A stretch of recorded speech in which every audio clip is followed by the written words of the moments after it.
My name is Torsten Hoefler. I'm a professor at ETH Zurich, and I welcome you to this part of the MPI tutorial. And I hope that you actually enjoyed the tutorial so far.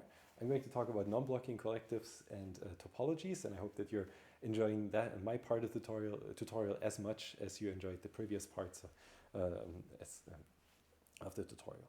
Okay, so let me start right away going into non-blocking collective communication. So what does it mean? So non-blocking collective communication is somehow the mixture of non-blocking point-to-point communication and collective communication. Since this is an advanced MPI tutorial, I'm assuming that you know both of those already, but let me quickly summarize the major semantics and the major meaning of those two operation types. So non-blocking point-to-point communication, sometimes also called send-receive communication, is really aimed at deadlock avoidance, so that you can construct complex dependency graphs in your communicating program that actually can have cyclic dependencies, and you can break these cycles by using non-blocking communication. So that's deadlock avoidance.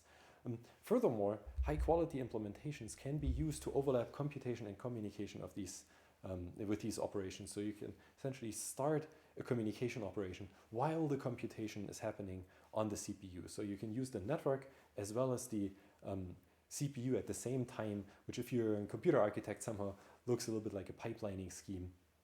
And you can utilize these resources at the same time to get a maximum speed up of 2x.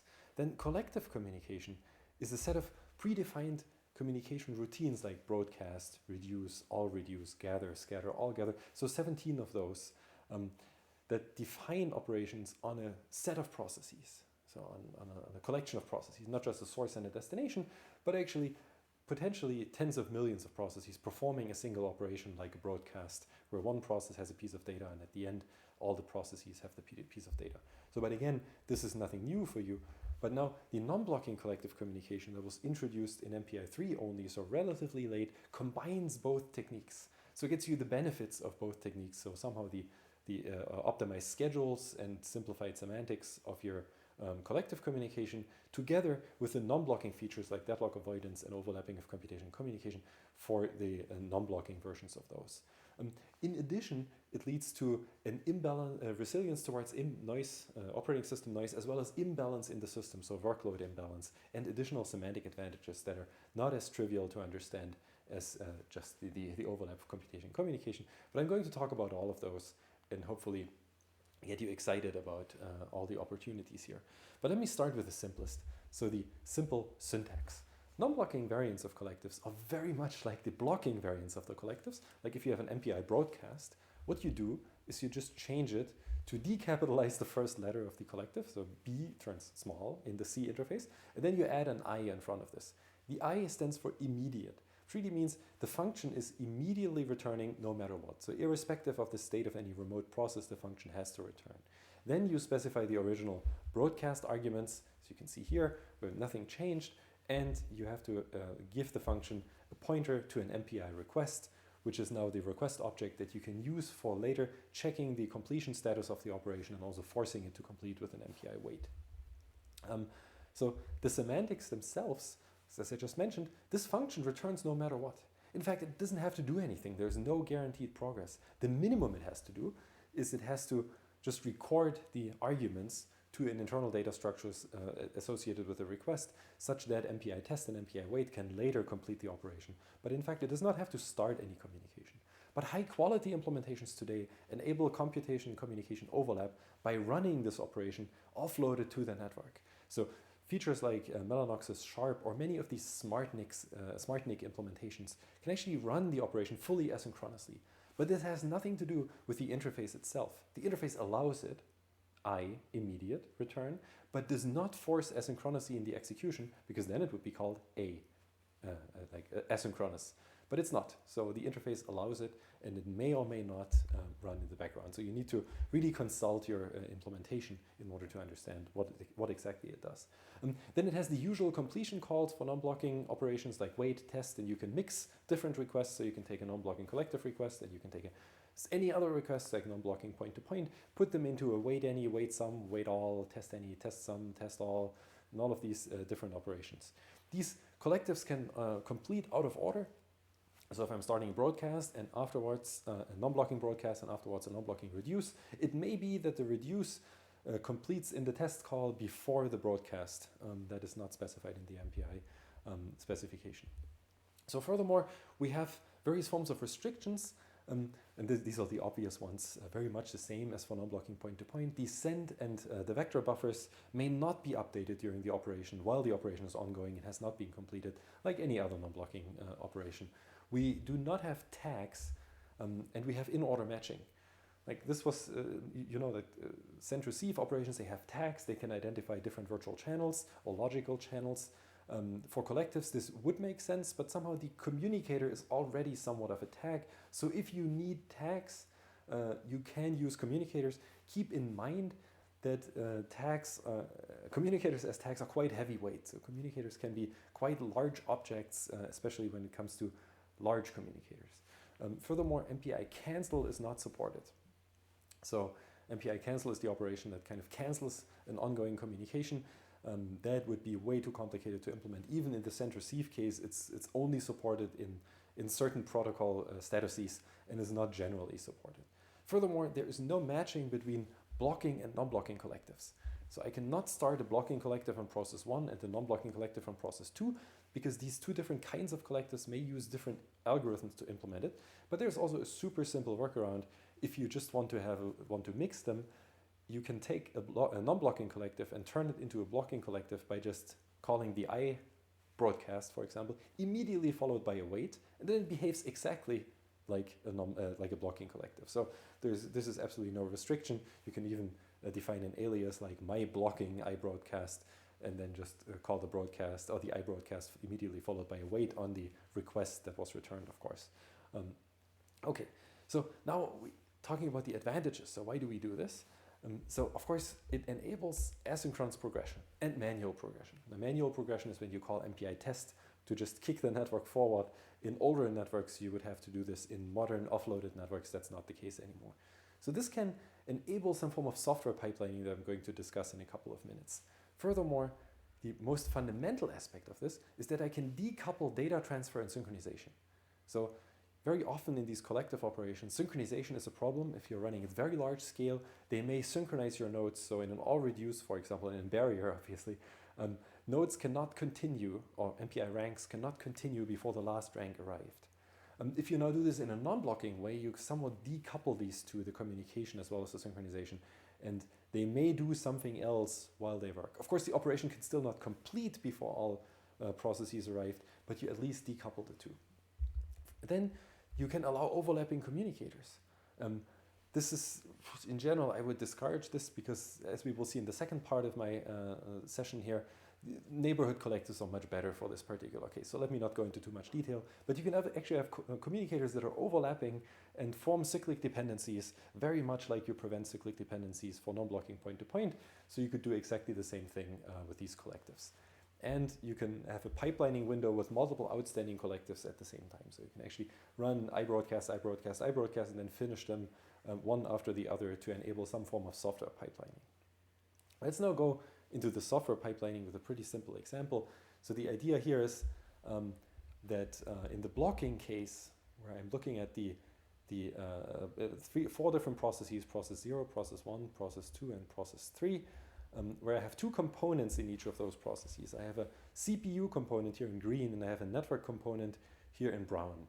What do these 4 processes do? Well, they compute for some time here in green, and then they perform a reduction operation here in brown. You can see it's a butterfly style neighbor reduction in 2 iterations, and then again they compute, they communicate, they compute, they communicate. So it's a very simple BSP style algorithm. In non-blocking, so this is the blocking version on the left side. You see the sum, or the execution time of this algorithm is the sum of the network communication time plus the CPU computation time. If we now employ non-blocking collectives, what we could do is we could actually start the computation of the first iteration, and then finish it, of course, and then start the communication of this iteration if possible. And at the same time, while we're communicating here iteration 2, while we are communicating iteration 1, we could compute iteration 2. And while we are communicating iteration 2, we could compute iteration 3. And in general, communication of iteration n could be overlapped with computation of iteration n plus 1 if the algorithm allows so.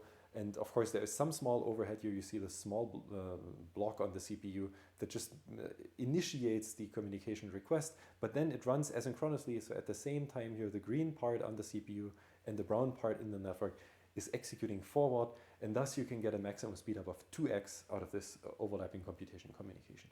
So this is a relatively simple scheme, and it makes perfect sense, I hope. So I'm not spending too much time on this. I will get you an application example in a couple of minutes. But now, all the collectives make sense, I assume, right? So broadcast, all reduced, so you can overlap computation communication. But then some of you may now wonder, well, there is this barrier operation. So what kind of sense would it make to have a barrier operation, non-blocking? That seems to defeat the purpose of a barrier, because the fundamental purpose of a barrier is just synchronization. There's no communication. It's just synchronization. Well, indeed, the MPI standard supports, MPI 3 supports MPI barrier, the non-blocking barrier. So what does it mean now? And it's actually a pretty interesting use case that I want to explain you, because it's actually pretty nice. The MPI barrier means, when you call it, that the calling process has entered the barrier, but no synchronization yet happens. The synchronization may happen in the background, again, depending on the quality of your network. May happen asynchronously. And the test and wait calls then synchronize if necessary. So you can now say, well, we could overlap the barrier latency. Well, barrier latency is usually not very large, so which means there's a very small benefit coming out of this. But we could also use the split semantics, and this is quite powerful, where the processes notify non-collectively, but synchronize collectively in a sense. So what does that mean? Well, let me explain this to you in an example. Let me motivate the example first. The example I call dynamic sparse data exchange. And in fact, a long time ago, I've written a paper about this scalable communication protocols for dynamic sparse data exchange. But if this is one thing you remember from my presentation here, I hope you remember dynamic sparse data exchange as a use case for non-blocking barriers. So how does it work? The idea is that I have a dynamic communication pattern that varies across iterations. So furthermore, the number of neighbors per process is limited, let's say O of log P. And the data exchange is only known at the center. So what is such a problem? Well, it sounds pretty artificial. Actually, it's not. Any particle advection scheme has this property. So I am a process. I compute my local forces on my particles, then I advect my particles, and then they may move into a different domain, in my neighboring domain. The process that owns my neighboring domain does not know anything about me advecting particles into the process's space. So the process does not know that the process has to receive from me, but I know where to send to. So that's the last part. Data exchange only senders, no neighbors, because only the senders advect the particles. Furthermore, this use case of particle codes is usually sparse, because particles move only in a small vicinity. They don't jump across the system to a different process, or over here, they just go a limited distance depending on your time stepping and your forces. And it is dynamic, because in each iteration, I may push processes into different target processes. So in fact, that's the perfect use case. And many other use cases follow, like graph algorithms and things like this. So I don't want to talk too much about use cases, but really about how do we solve this problem. And the main issue with this problem is to exchange the metadata. We have to understand as a process who wants to send how much data to me, because I need, as a receiver, I need to allocate that memory, and I need to post those receives to the MPI library. So these are the two pieces I need. Or I can use the MPI semantics, and I can just know how many processes are sending to me. I don't need to know the exact data, because I can always just get into a loop where I'm receiving from MPI any source, basically ask the MPI library who just sent to me, and I'm receiving messages of unknown size. I can ask with MPI probe how large the message is that is arriving, and I just need to know how many iterations of MPI probe and MPI receive I need to run. Of course, I don't want to, if I have 1,000 processes, I don't want to run 1,000 iterations, because I only have expected log P many neighbors. So I only have essentially 10 or something neighbors to receive from. If I'm receiving from all 1,000, then all 1,000 have to send something, and then my overall efficiency is extremely low. If I'm receiving from more processes that are sending to me, then I'm deadlocking, because nobody is satisfying this receive. So actually, in the second case, I need to at least know how many processes are sending to me. And this way I can optimize the implementation. So if we now look at a particular use case of this dynamic sparse data exchange, here we have process 0 to process 5.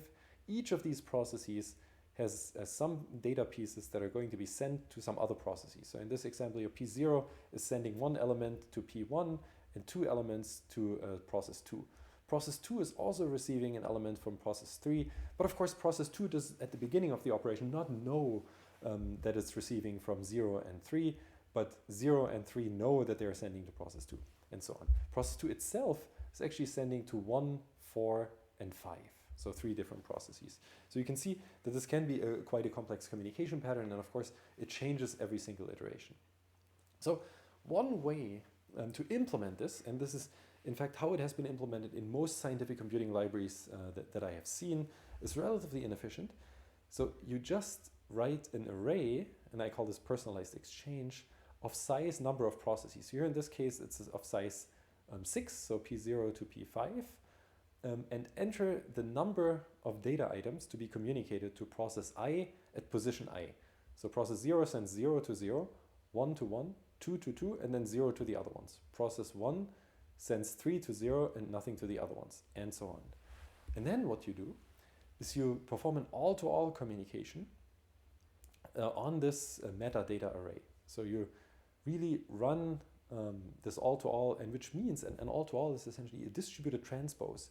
So each column, each row of this array ends up at a process, at a destination process. So process 0 will get 0, 3, 0, 0, 0, 0. So it'll basically learn it has to receive 3 elements from process 1 because it has a 3 in the first position. Process 1 will get 1, 0, 1, 0, 0, 0. So it'll learn it has to receive 1 element from process 0 and 1 element from process 2. Right? So this is relatively inefficient because now I have an O of a P square data volume operation. So per process it's O of P, and then I just have exchanged the metadata. So then I can post my receive, but it's most intuitive to implement. Of course, at exascale with 10 million processes, each of those nodes will exchange an array of size 10 million, and most of those will be 0. So that's somewhat of a problem.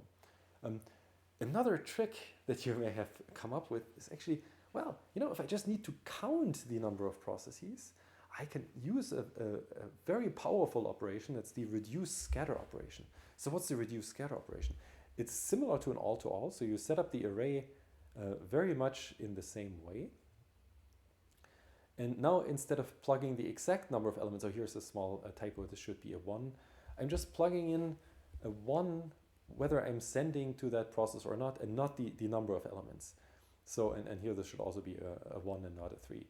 So now what this reduce scatter does, it sums the row and sends the result of the sum to the, it sums row I and sends the result of the sum to process I. And if this was a 1 now, as it would be in the correct setting, this would receive a 1. Then process 2 would receive a 2. Process 3 would receive a 2 as well, and so on. And so now each process knows from how many nodes it has to receive. It does not know how large the message size is. So, and what it does essentially is then it posts MPI iProbe and MPI receive with any source. It also doesn't know from which process it receives. It just knows that it has to receive from 3 processes. And then it just implements iProbe and MPI receive, or probe and receive. It doesn't have to be iProbe. So this is still relatively inefficient because at the end this reduce scatter operation still takes a distributed array of size n square. I still have to have 1 element per process. So if I have 10 million processes, I still need 10 million integers at every single process and need to fill them with 1s or 0s. And so relatively inefficient. More efficient than the all-to-all because I only receive a single element and not the same size array, but less efficient than the protocol we are going to talk about. The protocol we are going to talk about, and again, this is the one thing I want you to remember from this talk. It's also the slightly most complex thing. So please pay attention for the next couple of minutes. But it is pretty intuitive once you understand it. And usually when I give this talk in an offline setting, so in a real in-person meeting, I see some faces go up once they understand it. And usually when the majority of the people smile at me, then I stop explaining it. So let me just do it very slowly here. So the idea of the MPI barrier-based protocol is that we combine the metadata operation with the actual data transmission. And so now we require a little bit more of a setup. So what is our setup? Well, first, we have to understand what the MPI send operation is.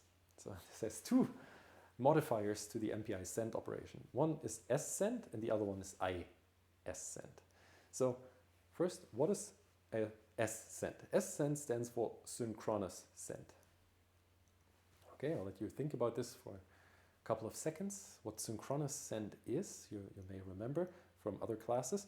Well, synchronous send is an operation that only completes when the matching receive on the other side has been posted. Okay? Now, synchronous send, immediate synchronous send, is the immediate version of synchronous send. So it means it returns immediately, gives you a request, but this request only completes once the receive side has actually been posted. This is incredibly important for this operation. Okay? So all the source processes, they issue MPI send to their destinations. Like process 0 sends 2 elements here to process 2 with an MPI send, and with a second MPI send, it sends 1 element to process 1. And that's it. Every process starts all their send operations. After starting the send operation, the process goes into a loop here. What does the loop do? The loop runs MPI probe and MPI receive. So it just checks if some message for me arrived, so some other MPI send message. And if that arrives, I'm receiving it. Right? And if that doesn't arrive, I just keep looping in the loop until something arrives. Okay? So basically all processes are now sitting in this loop. They serve all the messages, they receive all the messages that are sent to them. And then if locally, now again, each sender now checks if all my sends have completed, which means that they have been received on the other side. So this receive at the destination has been posted here. Then I'm starting my barrier. So now think about this. What does this mean? I'm starting my sends up here. So I can actually point here. Starting my sends up here. Then I go into this loop. I'm serving other processes. But when my sends are done, meaning they have been received, I notify all the processes that I'm done. But I keep looping because I have sent all my messages, but there may still be other processes that have to send messages to me. Right? So I have to keep looping, even though I'm done, I'm already notifying the other ones with my barrier. So, and I keep running this probe receive loop until the barrier completes. What does it now mean that the barrier completed? Well, it now basically means that all processes have completed. That all processes have finished their sends, all messages have been received, and since all messages have been received, all communications are finished and I can leave my loop. I don't need to wait for any additional messages. So now you see the dependency pattern. So I'm actually only calling the barrier, the barrier, after all messages have been received at the destination. All my messages have been received at the destination. But I'm still serving the receive for other processes. And only once everybody has made sure that all his or her messages have been received at the destination, everybody collectively closes the communication channel and moves on. So this is what I mean by combine metadata with actual transmission. Because we send the data, we do a point-to-point synchronization with this send, and then we collectively serve until collectively we determine that all data has been distributed. So this is much better than all-to-all and reduced scatter, obviously, because I'm just sending the minimal amount of data and the minimal amount of synchronization. There's no additional communication beside this send, and just the barriers, of course, needed, the barrier, in order to determine completion. So you could also argue that this is some form of termination detection algorithm that is detecting termination in my view, a pretty elegant way. So this is the use for barrier. You can use similar protocols for all reduce and other collective operations. So keep this in mind. This is the one huge semantic benefit of these operations. So just to show you a little bit of practical data, it has come to an age because it's on a blue gene architecture. But the blue gene architecture is quite remarkable because it has a super high performance hardware barrier built in that could synchronize tens of thousands of processes in about a single microsecond several years ago. And this means that if I'm employing, with a barrier call, this means that if I'm employing this barrier algorithm, we can see that it scales ideally, nearly ideally. So the time for a breadth first search, which is an algorithm that also has varying neighbor communication, remains pretty much zero by both of the other algorithms like this all-to-all style algorithm here explodes. In fact, it cannot be run at large scale because it runs out of memory. And the reduce scatter based algorithm does not run out of memory but runs extremely slow. On other networks like this MirrorNet example, it's still the fastest, but of course MirrorNet does not have a hardware barrier, so it still has to run logarithmic number of iterations for the barrier, like it has to run a logarithmic number of iterations for the reduction, for the reduced scatter case. But this implementation is usually the fastest. So let me now move on to a different example where I want to exemplify computation-communication overlap with a slightly more complex operation in a three-dimensional parallel fast Fourier transform, or in a parallel three-dimensional fast Fourier transform. So what is a parallel 3D FFT? Well, I'm basically working on a block in this example of 3 by 3 by 3 elements, and I'm running 1D FFTs in each direction. So here we see the initial distribution of this of these 3 by 3 by 3 equals 27 elements to 3 different MPI processes: the red, the yellow, and the green one. And we can see that I can run the FFT if I want to run it locally in the X direction, and I can run it in the Y direction, right? And then I have to perform an all-to-all such that I can actually run it in the Z direction, which is the distributed direction, right? So that's what we are going to do. We're going to use and optimize all-to-all in order to run it into the Z direction. So that is a relatively simple code. Actually, you find it in the examples. I don't want to switch to the example because you can just look at this yourself. So we have a loop that performs all the 1D FFTs in this X direction. Then we pack the data for an MPI all-to-all. Then we unpack it, unless you're using data types. And then we are performing the one-dimensional FFT. And then we pack it again and transpose it back. So all-to-all is just doing this transpose that I mentioned earlier. But now this is a blocking all-to-all. And let us see what we can do for a non-blocking all-to-all. So in the blocking case, in the non-blocking case, what we would do is we would logically distinguish between different planes. Here we have 3 different planes. We start the computation on the first plane, so we perform the FFT in the Z direction here in parallel in the red, yellow, and green process. Then while the n plus first iteration is computing, so again I'm running a 1D FFT on the second plane now on the red, yellow, and green process in parallel, but I'm communicating the first plane with an all-to-all while it's running. Then in the next iteration I'm computing the third plane, and I'm communicating the second plane, and so on. Right? So now all planes are communicating, and I can actually finish, now this has been transposed, I can finish the computation. I can see here again I can finish the communication. I can see the red, the yellow, and the green plane moving, performing the computation in the X direction, and I can now do it for the second plane and for the third plane. Again, the red, the yellow, and the green performing the computation while the communication was still going on in the background. So this very simple pipelining scheme, you can see the code here. The idea is you just tile the loop, so you now loop over blocks. I've shown you blocks of size 1 before, but you can now build your arbitrary block sizes. I'm MPI all-to-alling the bth block and not the whole thing. At the end, I do a wait all, and then I perform the computation in the other direction. So you can pipeline this any way you want, but this is really the general scheme for software pipelining in any parallel algorithm with non-blocking collectives. So one other implementation that I could show you is that you could do this with an all-to-all W. So you could now use non-blocking collectives to overlap communication and computation. The idea is basically, and you've seen this example before, I'm going to summarize it for you, that we have a stencil update. So we have yellow halo regions, green, these are the halo zones that are local to me. I mean, not these are the local elements that require yellow halo zones as input. And then white are all the elements that do not require any halo zones as input, which means all the white elements are completely independent of the communication of the previous iteration, while the green elements have to wait.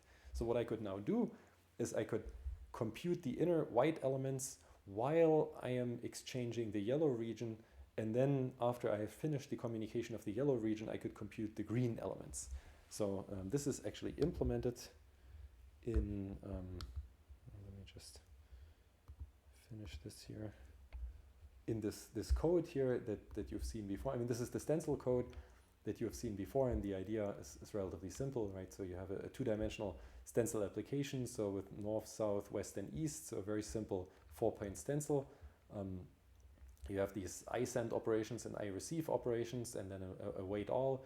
There is no computation communication overlap going on here in this code yet. This is the simplest code. There is an I-send, I-receive based overlapping code in your examples.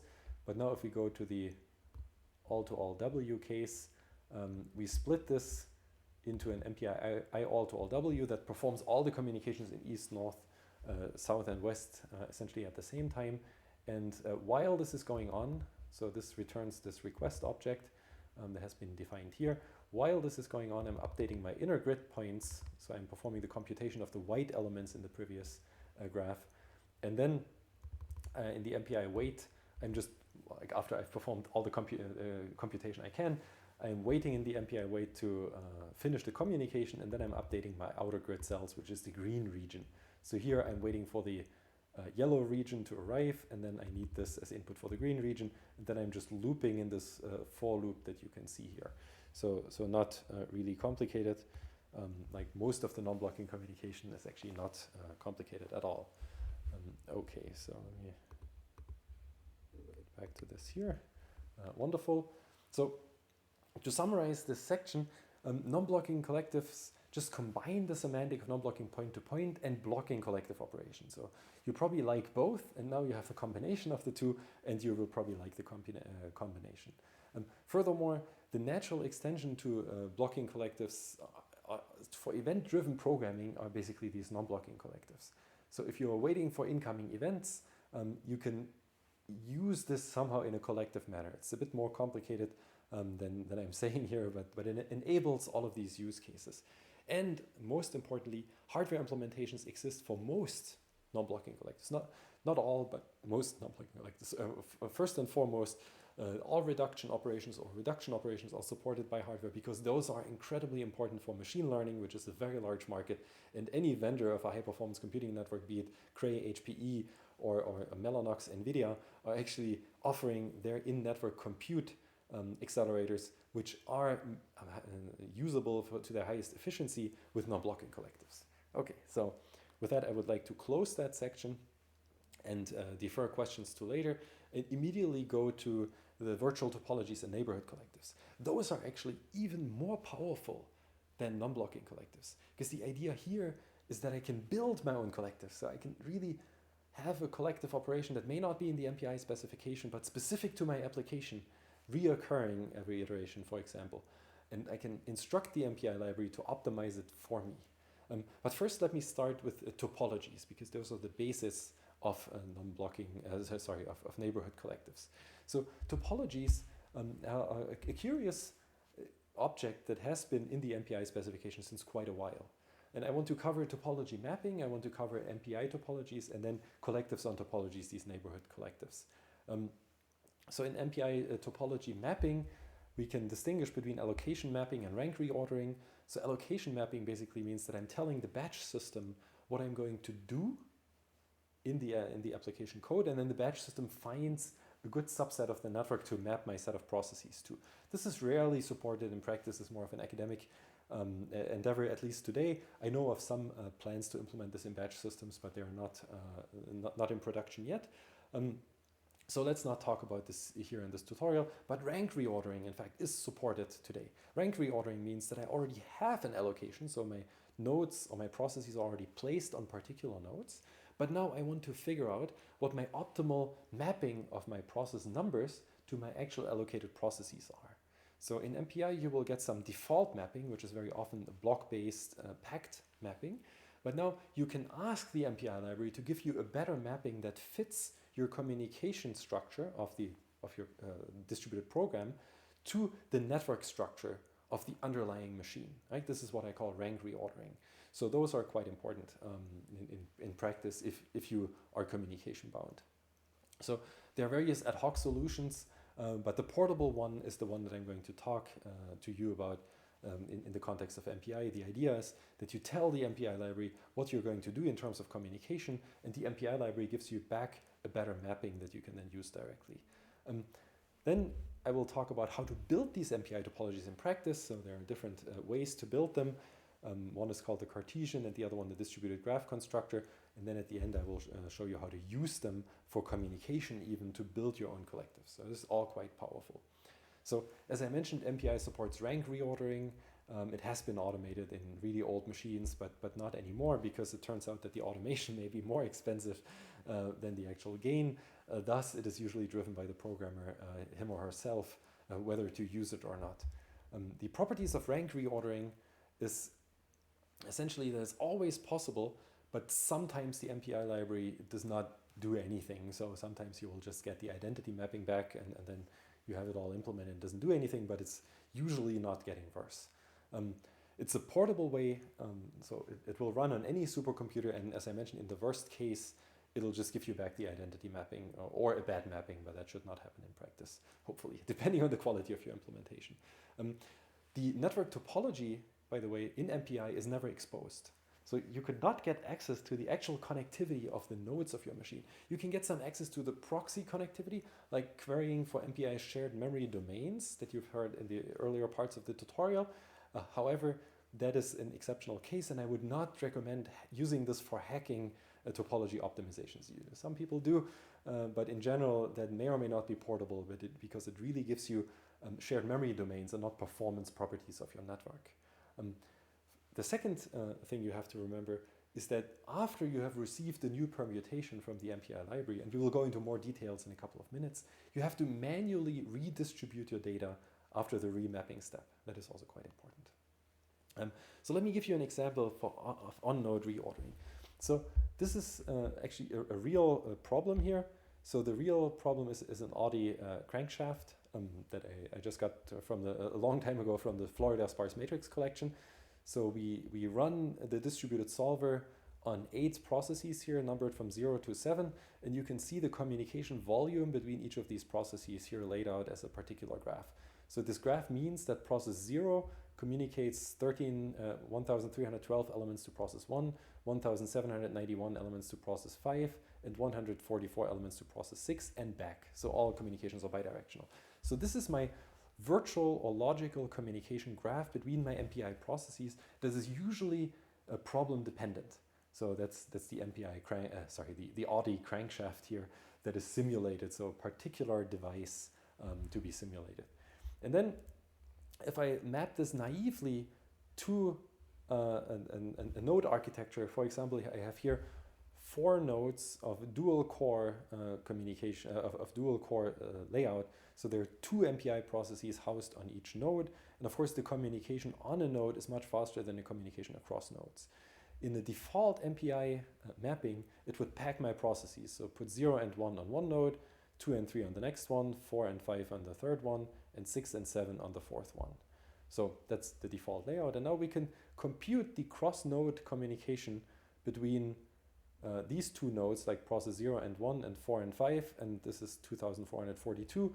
So we can sum 0 to 4 has no communication, 1 to 4 has 651, 4 to 5 has 0, and no, 4 to 5 doesn't matter here. 1 to 4 is 641, 0 to 5 is 1,791. So I'm betting that 651 plus 1,791 is 2,442. So basically the sum between the sets 0 and 1 as a communication volume between the two processes 0 and 1 and 4 and 5. Now you can compute each of those edges here and check whether I made a mistake in my slides, but this is now the inter-node communication volume with that mapping. And what topology mapping will do, once you tell the MPI library this graph, it'll propose a new mapping and tell you, well, maybe on node 0 there should be process 0 and 3, and on node 1 there should be process 1 and 2 instead of 2 and 3, and on node 2 there should be process 5 and 6, and so on. So it proposes you a new mapping, and you can see with that new mapping the internode communication volume is significantly lower. Right? This is what it does. Actually, if you want to read more about this, there is a paper by Gottschling et al. That I was also contributing to, which is really how to do this mapping on unstructured applications. So furthermore, we could even consider the network structure. So in this particular example, I just looked at the different compute nodes. I just optimized the internode volume. But if you now have a specific network topology, for example here this hypercube topology or three-dimensional cube, and you want to map this application topology to this cube, you can now apply the same ideas that I don't want to go too much into detail. And instead of having a naive mapping where if you map this graph, you may get a communication edge that carries two elements, you could do an optimized mapping where you can map this application graph on the top left in an optimized way at the bottom right. So, and you see that it's not the naive mapping, so it's not just 0, 3, 2, 1. You just take this naively, but it's 2, 3, 0, 1. So it's a slightly different mapping. And now the MPI library knows the network topology of the underlying architecture and could perform this for you. So both in the intranode communication minimization as well as the network optimized case. But this depends on the quality of your MPI library, and it's really all transparent to you as a user. So these are all the goodies that the library gives you automatically. So how do we do this in practice now? Well, since MPI 1, the topology interface was offered as a convenience function. So you can create a graph, this application graph, you can query it, and you can do not much else. You could essentially allow it to do topology mapping, and it's most useful for Cartesian topologies because the graph topology in MPI 1 was not well optimized because each rank needed to specify the full graph, which of course on 10,000 ranks is a problem because each rank now needs to specify the communication pattern of all 10,000 processes. So that's an n square per node, so overall an n cube memory problem, not great. In MPI 2.2, the MPI forum introduced the scalable graph topology, which I was driving at the time. So the idea here is that each rank just specifies its own neighbors or an arbitrary subset of the graph. And then later in MPI 3, we added the neighborhood collectives where we allow the programmer to build their own neighborhood communication scheme.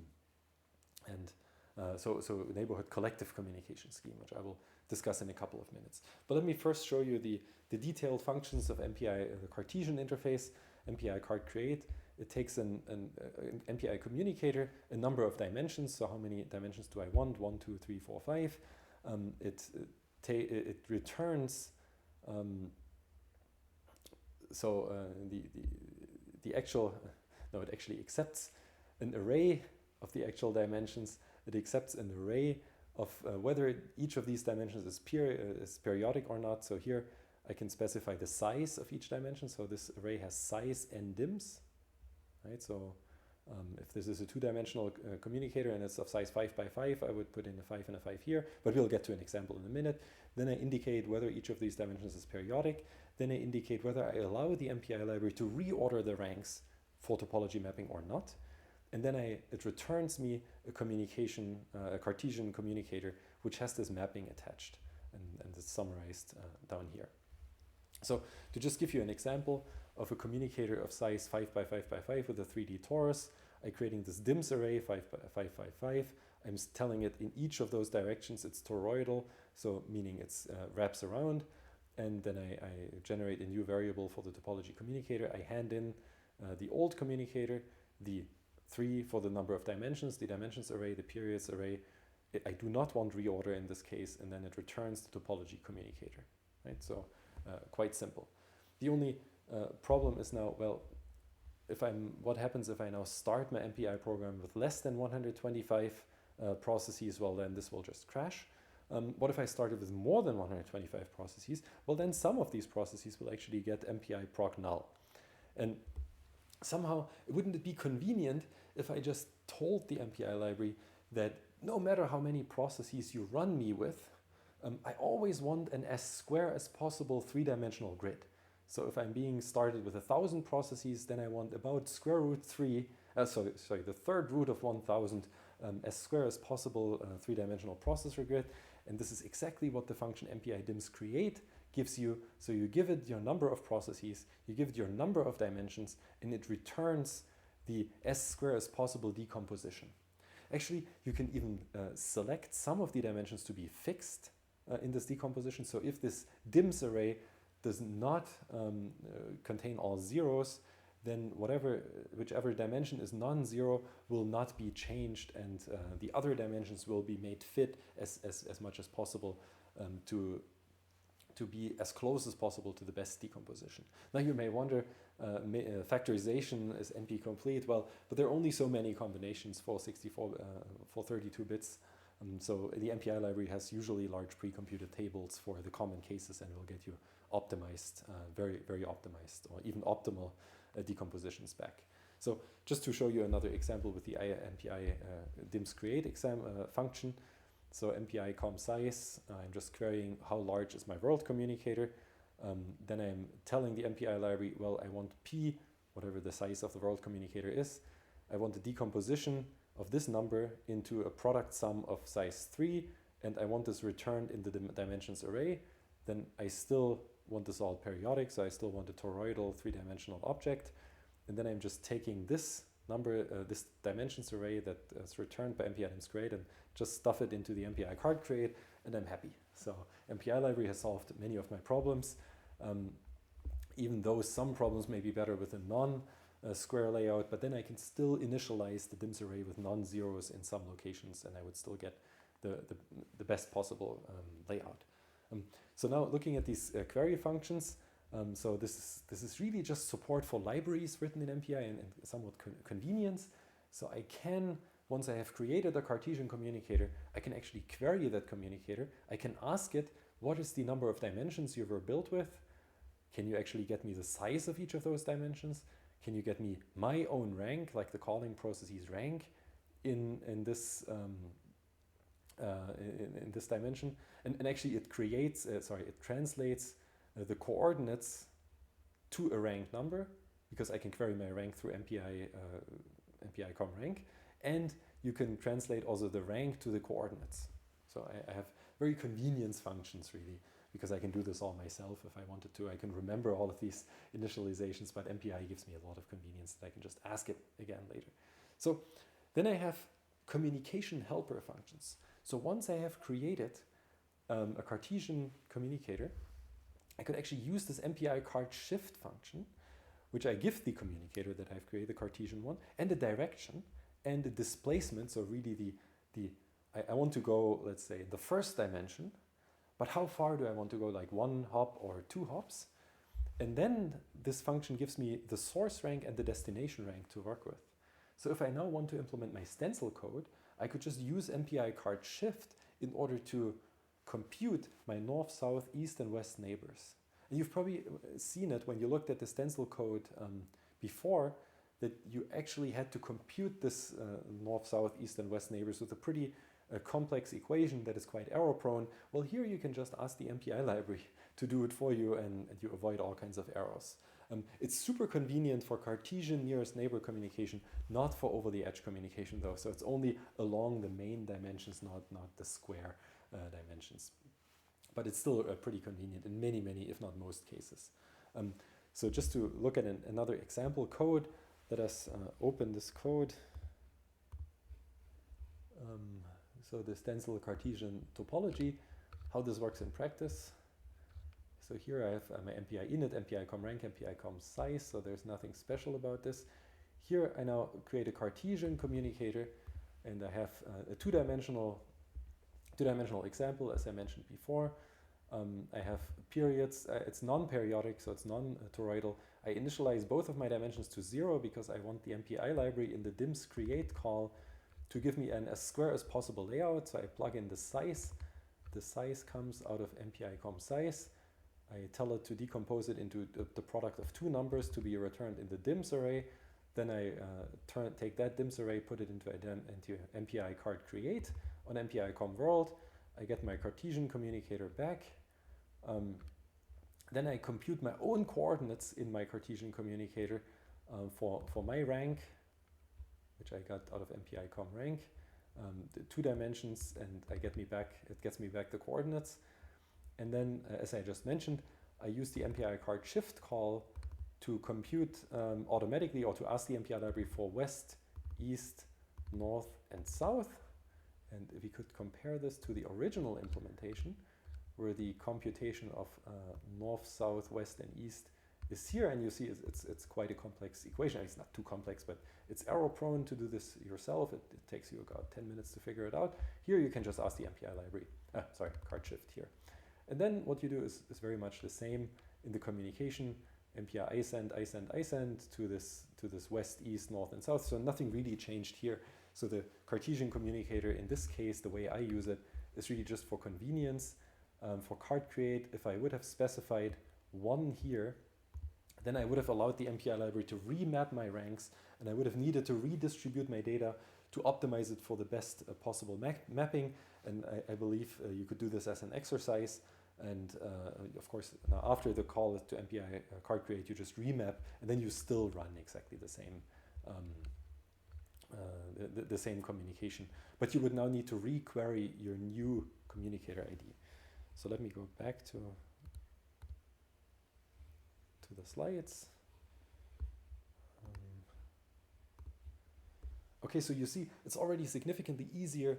We using those Cartesian communicators, we saved a whole lot of different computations and much thinking about it, and actually a lot of lines of code to make the code relatively short and compact. But now, what if we have a communicator that is non-Cartesian, like the Audi crankshaft I showed you? There's all kinds of communication all over the place. Well, there is a call for this MPI Graph Create, but you don't use MPI Graph Create, please, because it has been not really deprecated, but the MPI forum has been talking about deprecating it for a long time because it is not scalable. It requires you to specify the whole graph at all processes, or at each process, which is an incredibly high memory overhead and does not scale to large numbers of processes. So instead, I want to tell you about the distributed graph constructor, which is not harder to use, and it's really just a better way of doing things. So the idea here is that, as I mentioned, MPI Graph Create is discouraged, don't use it. The distributed interface is scalable, and it allows you to specify a distributed graph specification where each process only specifies its neighbors, either local neighbors or any edge in the graph. So it's really distributed in an arbitrary way. You can specify edge weights in the distributed interface, which is not really, the MPI specification doesn't really standardize what it means, what an edge weight, what is the semantics of an edge weight. The MPI vendors could implement MPI info objects where they specify details about what the edge weights mean, or where the user can specify what the edge weights mean. I would assume by default it's somewhat the communication volume of each edge, so like I treated it before. Furthermore, you can specify some info arguments, as I just mentioned, for example, giving the MPI implementation information about the meaning or the semantics of the edge weights. Okay, so now let's get to the first call, MPI dist graph create adjacent. By the way, that is the longest valid MPI function name. It fits exactly the number of character limit of the Fortran 77 standard, which has a funny anecdote. We discovered after the second binding vote into the MPI specification, somehow Rolf Rabenseifner, the Fortran interface representative, he jumped up and was like, oh, let's count the number of characters, and then we counted, and it's exactly the allowed number of characters. So that was quite a shock for about 5 minutes until we determined that it was correct. So the longest MPI function name, MPI dist graph create adjacent. It also has a very long argument list, but it's a very simple argument list. So you take the old communicator as usual, right? So you have to derive your new communicator from some old communicator. You specify this function is for a particular process and specifies the neighbors of the particular process. So you first specify how many processes are going to send data to you, so in degree. Then you're specifying the array of processes. So if in degree is 5, your array of processes has size 5, and you specify all the communication neighbors and all the 5 communication ranks in this array. Then you have the source weights. So what is your weight for each of those edges you just specified? Then you do the same thing for the out degree. Who are you sending to? Oh, okay, so then how many are you sending to? Who are you sending to? Now the destinations. What are the weights? How much are you sending to? Then you have an MPI info argument. Then you either allow or disallow, so that's a binary argument, the MPI library to reorder the data or not. And then it returns an MPI distributed graph communicator. So, and this is all described here. What you probably already realized is that each edge is specified twice, once as an out edge of some process and as an in edge of some other process. So this is not memory optimal, but it's of course better than replicating each edge p times if you have p processes. So this is the easy interface to set up.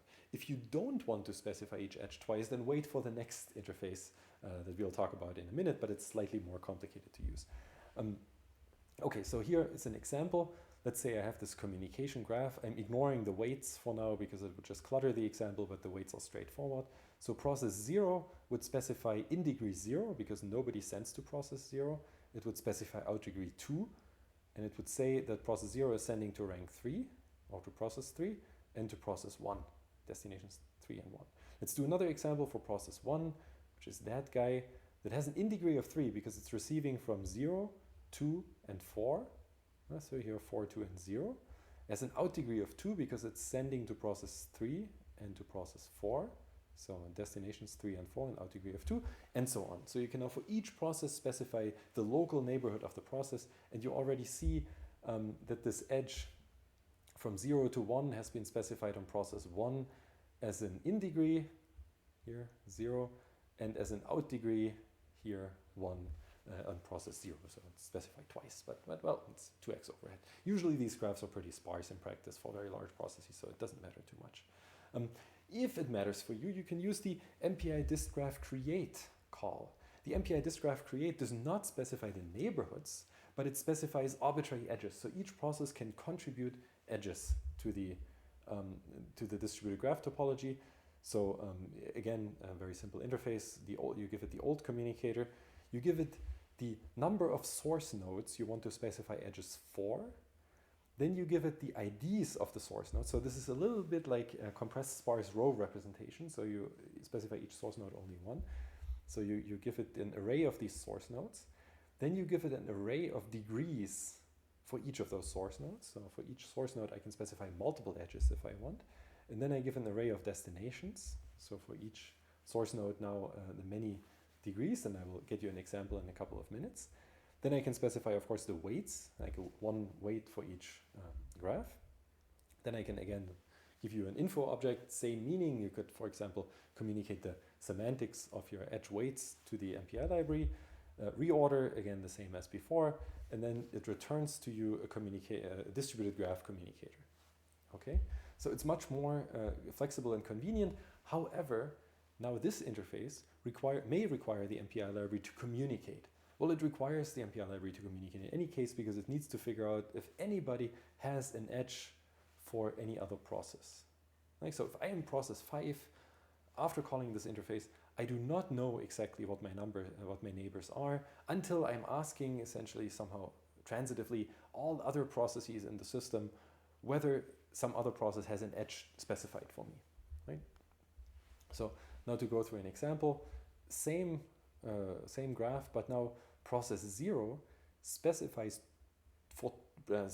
edges for two processes, for itself and for process 1. So process 0 now specified as an outgoing edge for process 1, and it specifies 2 edges for itself and 1 edge for process 1. So the 2 edges for itself are 3 and 1, so this edge and this edge. And for process 1, it specifies an edge from process 1 to process 4, this edge. Right? So let's do another example. Process 1 may now specify edges for 2 processes, but only 1 edge for each of those. So for process 2 and process 3, so it doesn't specify any edge for itself. So process 1 just says there is an edge from process 2 to process 1. Right? Okay, it's an incoming edge for process 1. And it specifies there's an edge from process 3 to process 2. Process 3 to process 2. Right, now you see each process can really specify arbitrary edges in the communication graph. Yeah, and there's no magic to it. And then the question is now, how can I query these? Because remember, for the Cartesian communicator, I had all these convenience functions, these query functions that you could ask about these processes. And here it's basically the same. So I can ask for the distributed graph communication interface, no matter how it has been created, like adjacent or with the graph builder, I can ask the number of neighbors of myself. Right? So this is my number of in neighbors and my number of out neighbors, and whether it's weighted or not. Right? It's the number of neighbors of the calling process, and it returns in and out degree, and also whether it's weighted, as I just mentioned. And I can then, once I have queried the counts, I can query the actual neighbors. Of course, I need to now supply arrays of size large enough to hold the returned neighbors, or I can cut them if I want by specifying max in degree and max out degree. So it'll only fill the array until the size max in degree and max out degree. And I can query the neighbor list of the calling process, and I can also get the destination weights and source weights. So this is really the same query functionality as I had before. So then I have other graph queries where I can test for the topology type. So I can ask whether a communicator is either a graph communicator, a Cartesian communicator, distributed graph communicator, or node topology communicator. Well, the graph communicator should hopefully not happen in good modern code. But this enables MPI libraries to be written on top of in arbitrary environments where the MPI topologies can be queried in a library setting. So as a library, I get a communicator. I don't know what it is, but I will still be able to query it. Okay, so now I'm coming to the last part of this talk. These are neighborhood collectives, because as I mentioned, topologies implement no communication. These are just helper functions also for topology mapping. But collective communications do not cover all patterns. So for example, the stencil pattern that we discussed, which is very regular, like only 4 neighbors, north, south, east, and west, is not supported as an MPI collective. So now wouldn't it be nice if MPI would allow you to build your own collective functionality? So something like data types, where I can build my own data access pattern statically. Couldn't I do this for a communication pattern? And yes, I can. I can in fact use MPI topologies to build my own collectives. So let me start. It's extremely simple. It's going to be quite fast and quite insightful immediately for you. Let me start with the Cartesian topology. So I can easily implement, once I have created a Cartesian topology, I can easily extend this to the stencil-like communication pattern in each direction at shift with displacement 1. So the idea is now that I can specify for a Cartesian topology, I can call a function that is now collective on the full communicator of the Cartesian topology, even including processes that don't have neighbors. So that's quite important. So even processes that got MPI proc null returned must call this function. And I can communicate with the immediate neighbors in all Cartesian directions. So the buffers must be laid out in the neighbor sequence. So first the order of dimensions, first negative, then positive. And of course, this means I have 2 times the number of dimensions, sources, and destinations. And the processes at the borders, like where I have MPI proc null, if I don't have wraparound at the borders, they will just leave holes in their communication buffers, which will then not be updated. So let's go a little bit into an example. So here I have a 3x3 2-dimensional Cartesian communicator. So these are my ranks, 0, 1, 2, 3, 4, 5, 6, 7, 8. And these are my neighborhood relationships. And now I'm showing you one particular collective that sends the same buffer to all neighbors. So if I'm process 0, it's going to send the same buffer to process 6, to process 3. You can see process 6 and process 3, as well as process 2 and process 1. Process 2 and process 1, east, west, south, and north. And then it's receiving at the same time, while it's sending this one element to all 4 processes, it's receiving from these 4 processes into 4 different slots in a receive buffer. So first from the first dimension negative, then from the first dimension positive, then from the second dimension negative, and then from the second dimension positive. Right? So this is the layout of the buffer. So, and this is now at a very high level what these collectives do. Of course, now with these graph constructors, topology constructors, like a graph adjacent or just a graph constructor, I can now build arbitrary neighborhoods, not just neighboring, well, in the Cartesian sense, but I can communicate arbitrary collective patterns. In fact, I can build the existing collectives, like broadcast, with these graph communicators. So it is extremely powerful. I can communicate, I can implement any dense or any persistent, sorry, not even dense, any sparse persistent communication pattern. Any persistent communication pattern with those. Extremely powerful. Of course, you don't want to build dense collectives because the dense collectives are just better optimized. So why would you build them again as user-defined collectives unless it's for fun? But they definitely wouldn't be better. But you can now extend it to arbitrary communications. So what are the functions you can call on these graphs? So one is MPI neighbor all gather. Right? So the idea here is that it sends the same message to all neighbors. This is the example I just showed you on the Cartesian case. So I have one input buffer, one send buffer, but then if I have p neighbors, I have p receive buffers. So it's very similar to MPI gather, right? I'm sending a message. In MPI gather, I'm sending a message, and I'm receiving p different messages. There is a vector version for full flexibility so that I can receive different size messages from different neighbors. MPI neighbor all to all is very similar, has actually the same arguments, like send buff, send count, send type, receive buff, receive bound, receive type. I don't even go through the arguments because they're very much the same as normal collectives. However, in the all-to-all case, I'm sending different messages to my different neighbors. Right? So now the send buff is not a single element of so a single neighbor which is send count times the send type, but now if I have p neighbors, it's p times the send count times the send type, so it's just larger. But otherwise very similar, and this is why it's called all-to-all, because it's similar to an MPI all-to-all, but now not defined on the whole communicator, but it's defined on the neighborhood of the of my graph that I defined. Of course, I have also non-blocking neighborhood collectives, like neighbor all-gather and all-to-all with the I that I mentioned before, so the immediate version where I get an MPI request, but otherwise it's exactly the same. It's collective invocation, very similar to normal non-blocking collectives, actually nothing special.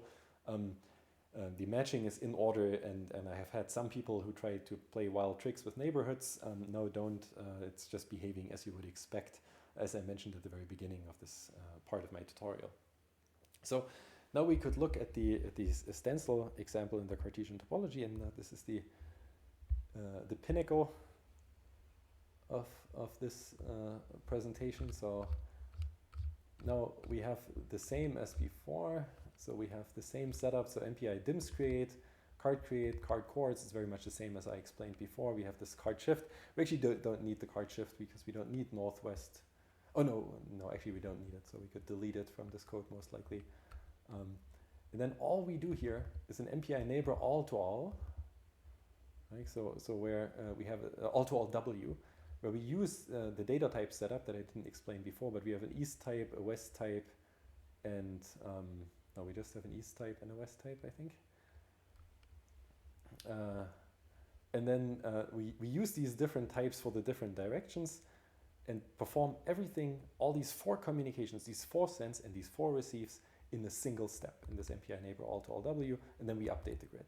So now, as an exercise, I would recommend you take this code, you understand it, and you implement this with an MPI I neighbor all-to-all W with the inner update and the outer update, like I've showed you with the MPI I all-to-all case before, like this code here,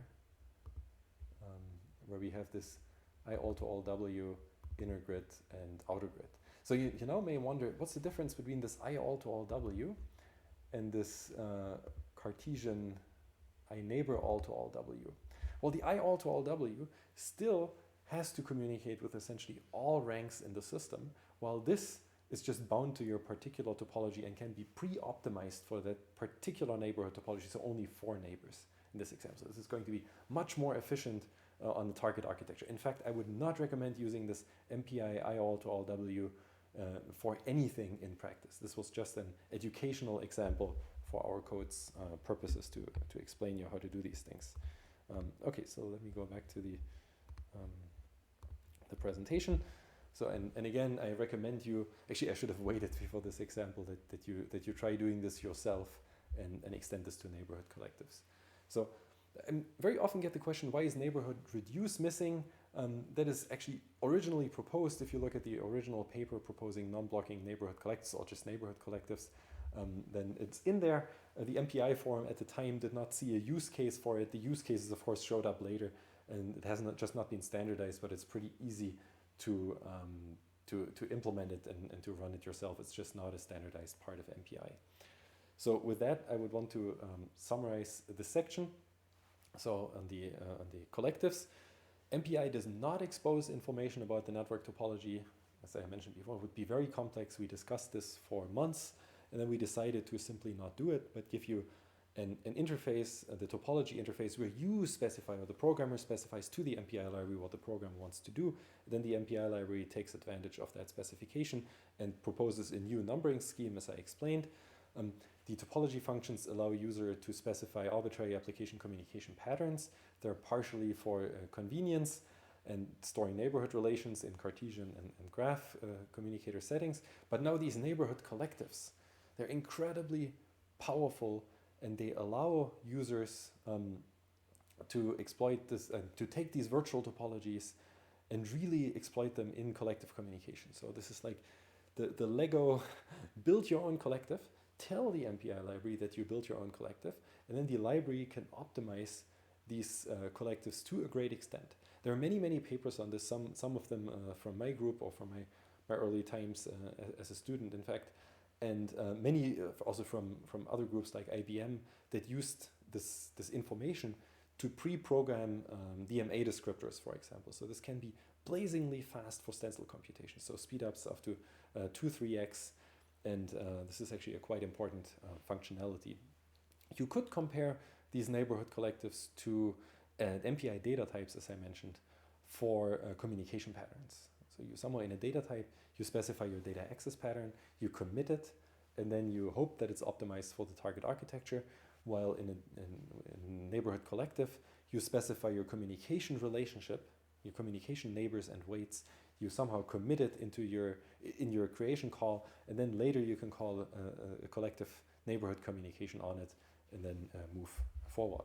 So with that, I would like to finish my part of the presentation, and hope you enjoyed it, and hope we will get some questions at the end, and of course now open for questions, but I'll give back to my colleagues. Thank you.